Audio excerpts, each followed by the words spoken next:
Just because you're offended, it doesn't mean you're right. People started thinking that my opinion was worth as much as your facts, and that's just not true. Popularity being more important than being right. You can't legislate against stupidity, otherwise you'll be doing nothing. Yeah, but you shouldn't hurt people's feelings. Well, you can if their feelings are wrong. They are ladies, look at their pronouns. Offence is about feelings, and feelings are personal. Some people are offended by equality. So what? If you win, right, come up, accept your little award, thank your agent and your God.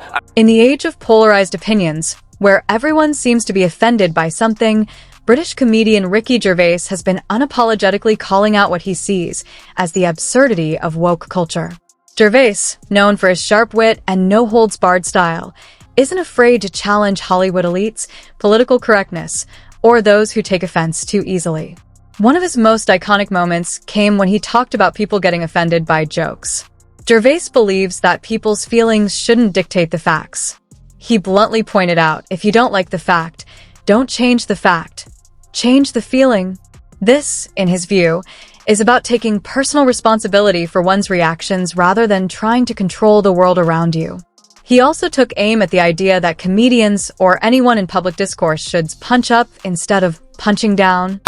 Change the feeling. Then they try and do this thing, you should never punch down, you should punch up. Well, who's to say what's up and down is? Yeah, it's subjective. So you're deciding who's down and who's up. No, you don't get to do that. To decide who's up or down? This notion, he argues, is flawed and dangerously limits freedom of expression. And Gervais didn't stop there. He's also been vocal about social media and its role in amplifying Is worth as much as your opinion. But people started thinking that my opinion was worth as much as your facts, and that's just not true. And that came from people finding their groups, and on social media they found their mobs. They found comfort with like-minded people, and it was like two armies. Well, social media is just another form of communication, another outlet. It only amplifies things. You can't say, oh, this is terrible. There are idiots on Twitter, but there are idiots on the high street. You've got to go there, probably at the same percentage. It's just that now people feel they have a voice, right? People wouldn't say things to you in the street that they would on Twitter. There's a forum for everything, and most people feel that they haven't got that forum, and now they have. Now everyone's a critic, everyone's a blogger, everyone's a journalist, and all it does is just amplifies it. Twitter is like being able to read every toilet wall in the world. Furthermore, in a talk at Oxford University, Ricky Gervais blamed Twitter for the beginning of the demise of humanity. Because there was such an angry divide, suddenly on Twitter, half the people had MAGA in there, and a picture of the flag and holding a gun, and the other half were crying. If everyone's agreeing with you, you're in an echo chamber. You've just chosen your people to speak to. Controversy is just someone saying something that someone else doesn't agree with. In my new show, I do blame Twitter for the beginning of the demise of, somewhat tongue-in-cheek, of humanity. And Twitter was the one that sort of started popularity being more important than being right. And people have picked up symptoms of that in all walks of life. He sees platforms like Twitter as breeding grounds for extremism and echo chambers. Social media, he says, has made it easier for people to form isolated groups, creating a culture where opinion is treated as fact. He has pointed out that in a world where everyone's voice is amplified, we risk losing sight of reality. Gervais notes that while social media can indeed be a tool for good, it's also home to many of the same idiots you'd find on the street, with no real difference in how divisive their opinions. I'm going to be nice tonight. I've changed. Not as much as Bruce Jenner, obviously. Now Caitlyn Jenner, of course. What a year she's had. She became a role model for trans people everywhere, showing great bravery in breaking down barriers and destroying stereotypes. She didn't do a lot for women drivers. Jennifer Lawrence made the news when she demanded equal pay for women in Hollywood, and she received, overwhelming support from people everywhere. There were marches on the street with nurses and factory workers saying, how the hell can a 25-year-old live on 52 million? There were plumbers around the world going, poor girl in town, fucking hell. But joking aside, of course women should be paid the same as men for doing the same job. And I'd like to say now that I'm getting paid exactly the same as Tina and Amy did last year for hosting this. No, I know there was two of them, but it's not my fault if they want to share the money, is it? That's their stupid fault. It's funny because it's true. Let's have a laugh at your expense, shall we? Remember, they're just jokes. We're all going to die soon, and there's no sequel. Spoiler alert, season 2 is on the way, so in the end, he obviously didn't kill himself. Just like Jeffrey Epstein. Shut up!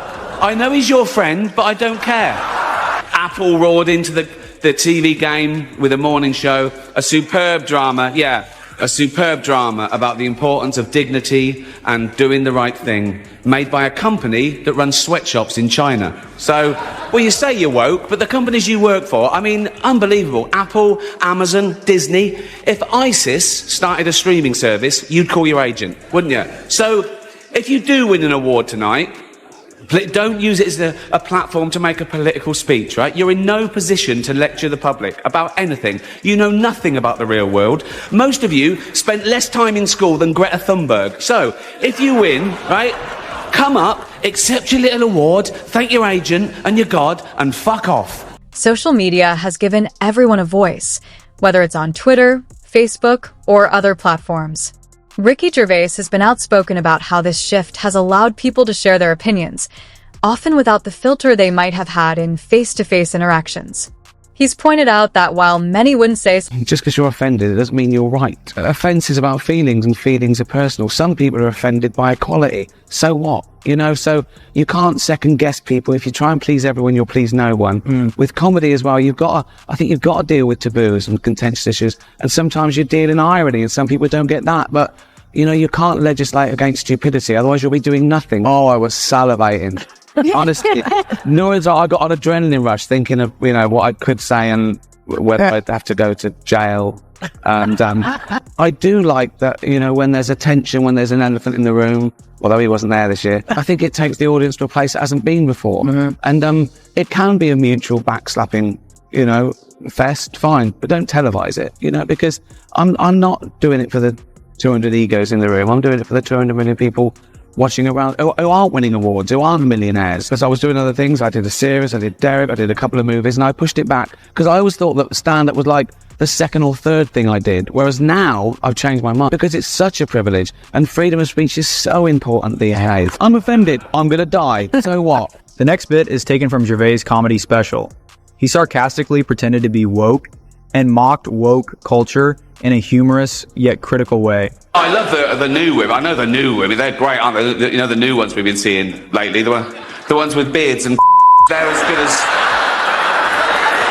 good as gold. I love them. No, it's the old-fashioned. And now the old-fashioned, they go like, oh, they want to use our toilets. Why shouldn't they use your toilets? For ladies. They are ladies. Look at their pronouns. What about this person that isn't a lady? Well, his penis. Her penis, bigot. Going back to the talk at Oxford University, Ricky Gervais discussed the rise of woke comedy and his concern about the post-truth theory, which played a significant role in the development and intensification of woke culture. You can make fun of everything, but you've got to know that people have the right to be annoyed and offended and come back at you and make fun of you.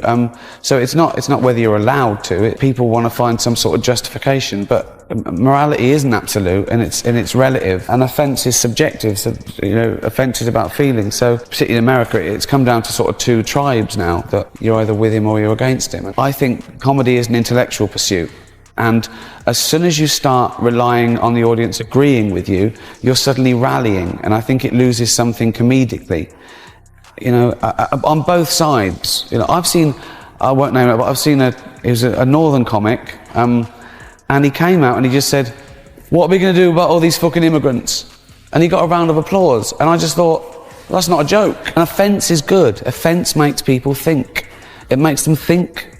It makes them come up with another argument. I'm just tired of people saying, I'm offended.